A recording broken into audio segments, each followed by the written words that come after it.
Hi, today இன்னைக்கு special white pulao எப்படி செய்யறதுன்னு பார்க்கலாம் வாங்க. என்னென்னலாம் போட்டிருக்கீங்க சொல்லுங்க.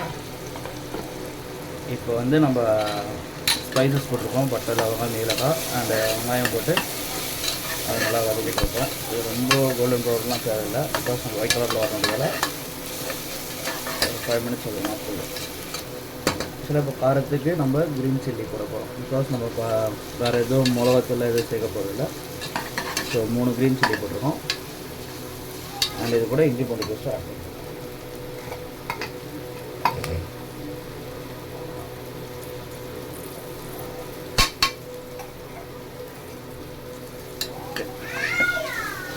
இஞ்சி பூண்டு பேஸ்ட்டு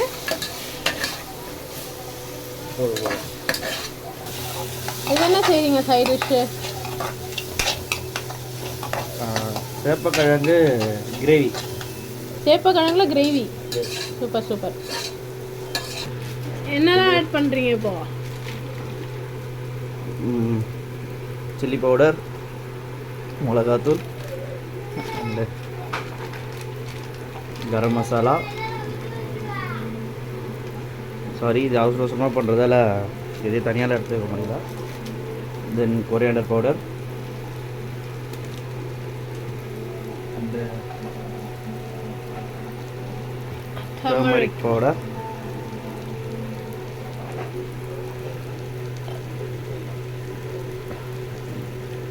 உப்பு தேவையான அளவு. அந்த தேவையான அளவு தான் எவ்வளோ தெரியல.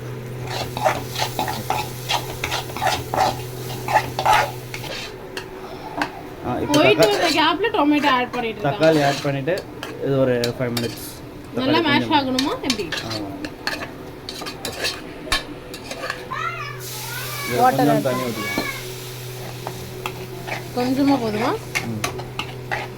ஜஸ்ட் அந்த பச்சை வாசனை போகிற வரைக்கும் கொஞ்சம் நேரம்.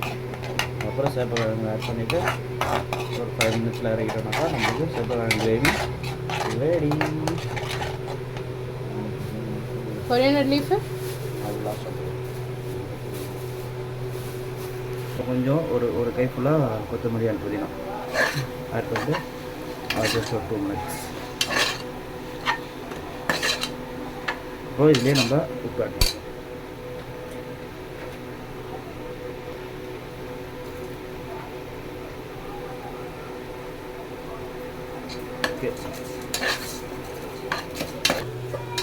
ஸோ இதில் சேப்பக்கிழங்கு ஆட் பண்ணுறோம்.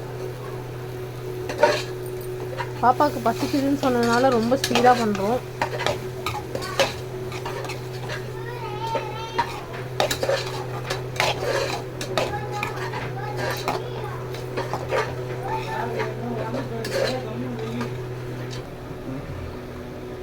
ஆக்சுவலாக நம்ம இதில் வந்து டேஸ்ட்டுக்காக தேங்காய் பால் ஆட் பண்ண போகிறோம்.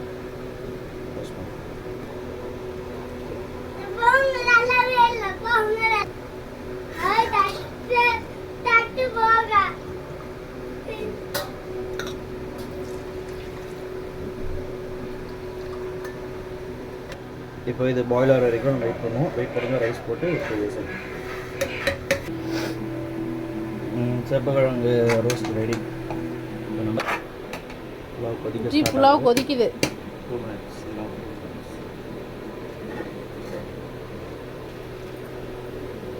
ஓகே, கொதிச்சு இப்போ நம்ம ரைஸ் ஆட் பண்ணுறோம்.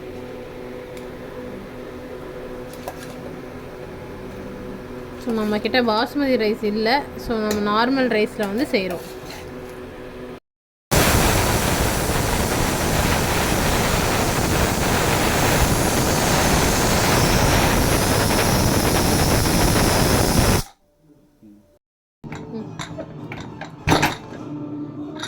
நம்மளோட ஒயிட் புலாவ் ரெடி.